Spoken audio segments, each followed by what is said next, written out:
এই অগ্নিকাণ্ডের ভিতরে যদি কোনো অব্যবস্থাপনা থাকে, এই জন্য আমরা 4টা দেশে ইনভাইট করছি তাদের আসার জন্য। আগুন নিবানের জন্য ওই বিমানের জন্য যেটা থাকে এটা কার্গো ভিলেজেও কাজ করতে পারে। স্বরাষ্ট্র উপদেষ্টা লেফটেন্যান্ট জেনারেল মোহাম্মদ জাহাঙ্গীর আলম চৌধুরী জানিয়েছেন, হযরত শাহজালাল আন্তর্জাতিক বিমানবন্দরের কার্গো ভিলেজ এলাকায় সম্প্রতি ঘটে যাওয়া অগ্নিকাণ্ডের ঘটনা তদন্তে 4টি দেশের বিশেষজ্ঞ টিম আসছেন। এই টিমটি আগুনের প্রকৃত কারণ, ক্ষতির পরিমাণ এবং বিমানবন্দরে কোনো অব্যবস্থাপনা ছিল কিনা তা খতিয়ে দেখবেন। সেখানে আপনারা জানেন যে কয়েকদিন আগে একটা বড় ধরনের দুর্ঘটনা ঘটে গেছে, ওইটা দেখে যাওয়ার জন্য।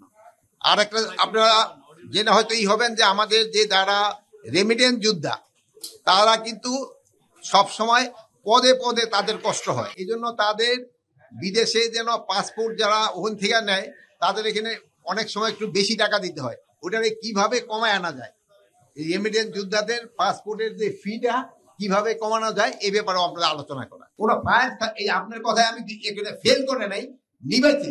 আগুন যদি না নিভাইতে তো সব জায়গায় যেত, ফেল করলো কিভাবে? আগুন চলে গেছে, আগুন তারা নিভাইছে, বাট সময় লাগছে। এরকম 9:30 সময়ের মধ্যে তো তারা করে দিচ্ছে, অলরেডি এয়ারপোর্ট মানে চালু করে দিচ্ছে, 9টার সময় চালু করে দিচ্ছে। শুনে দুর্ঘটনা এটা 5 মিনিটের ভিতরে তো যে আমাদের তাদের 4টা ইউনিট আছে, মানে আমাদের এই এয়ারপোর্ট অথরিটি, এই 4টা কিন্তু চলে আসছে 4 মিনিটের ভিতরে, 30 সেকেন্ডের ভিতরে তারা চলে আসছে। আর ফায়ার ব্রিগেডের যে ইউনিটগুলি আছে, একটা হলো 15 নম্বর সেক্টরে, আপনারা জানেন যে দিয়াবাড়ি গেটের ওখানে, যে কি জানি বলে মেট্রো রেলের ওখানে, আর একটা হলো আমাদের কর্মীটোলা, এইগুলো 20 মিনিটের ভিতরে চলে আসছে।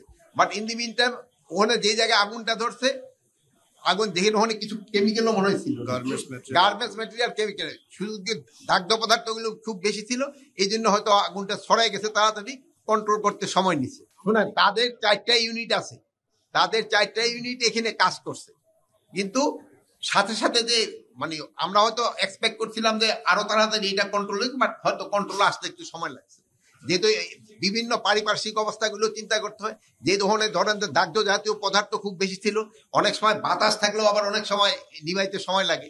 এই অগ্নিকাণ্ডের ভিতরে যদি কোনো অব্যবস্থাপনা থাকে, এই জন্য আমরা 4টা দেশে ইনভাইট করছি তাদের আসার জন্য। ইংল্যান্ডকে ইনভাইট করা হয়েছে, আপনার অস্ট্রেলিয়ারে ইনভাইট করা হয়েছে, চায়নারে ইনভাইট করা হয়েছে, টার্কিরে ইনভাইট করা হয়েছে। তাদের স্পেশালিস্ট আমরা আনতে চাচ্ছি, তারা একটা ইনভেস্টিগেশন করে মানে কারণটা কি এবং কে দায়ী এটা তারা বের করতে পারে। আগুন নিবানের জন্য ওই বিমানের জন্য যেটা থাকে এটা কার্গো ভিলেজেও কাজ করতে পারে, এটা কোনো অসুবিধা নেই। আপনি ওই যে ধরেন আমরা যেই ড্রেসটা বাসায় করি, ওইটা অনেক সময় তারা হুড়া হলে ওইটা পরে আত্মীয় স্বজনের বাসাও যাওয়া যায়।